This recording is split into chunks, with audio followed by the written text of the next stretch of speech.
actor and fan of many and fan too many. This is Isaac Miller.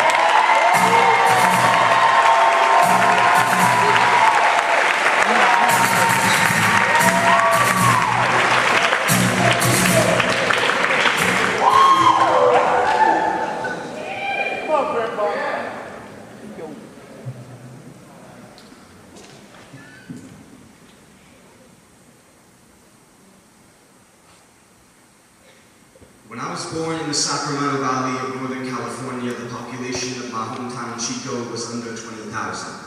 My family's house was surrounded for miles by almond orchards. When my parents drove me home from the hospital, the smoke from the valley's fires made ash rain from the sky and brand a September song into my lungs. Asthma is the sheet music written in Braille that I read in my struggle for breath.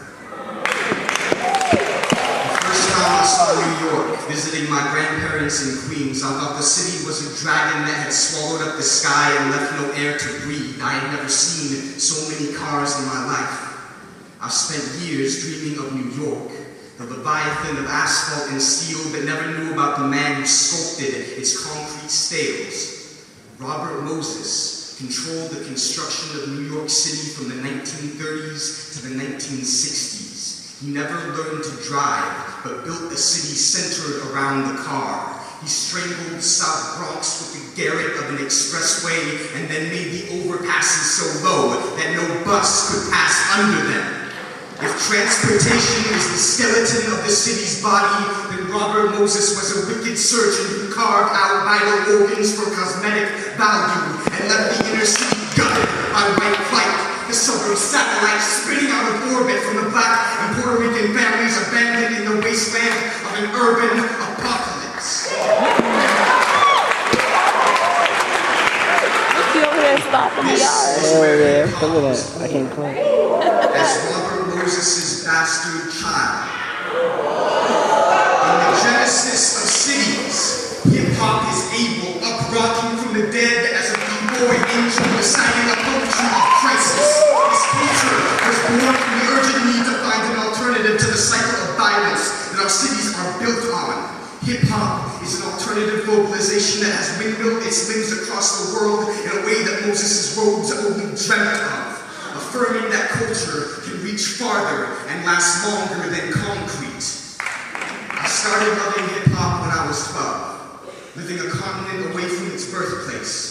As I grew up in Chico, subdivisions replaced the orchards, turning the foothills into a fishbowl for the smog.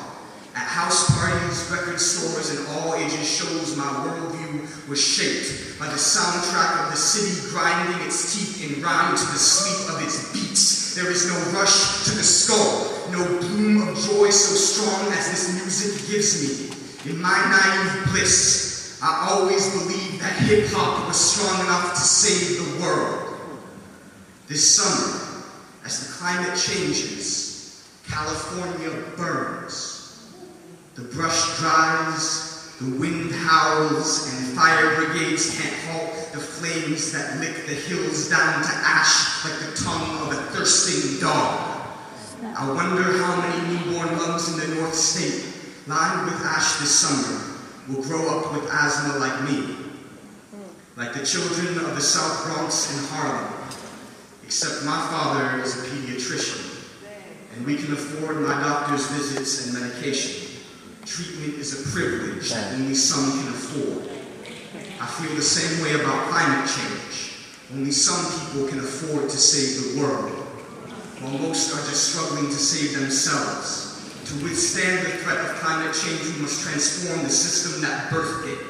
If hip-hop is globalization's most prominent youth culture, then global warming is its most tangible threat. Both are born from the same root, and I dream that one can be used to change the other. Hip-hop, in its essence, is about creating hope when it is absent. People are shaped by their circumstances. Children will not recycle if they are taught that their lives are disposable.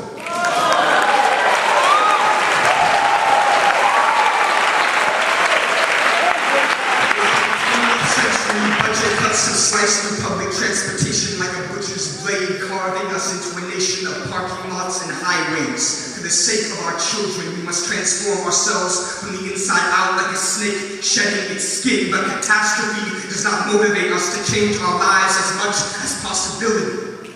Hip-hop is a calculus of potential, a gladiator's match of imagining another world. And so I dream that instead of fueling our own destruction, we will invest in a green economy that transforms the inner cities we have exiled as phantoms into community gardens of prosperity grown with sustainable technology.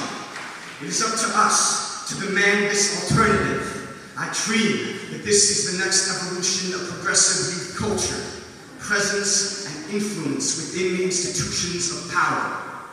Hip-hop has taught the world to dance in the ashes of modernity, but it is time to replant the barren world we have inherited.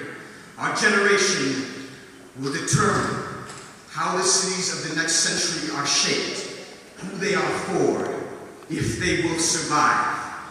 Change must come from the center of the wound. Our grassroots grow strongest in concrete.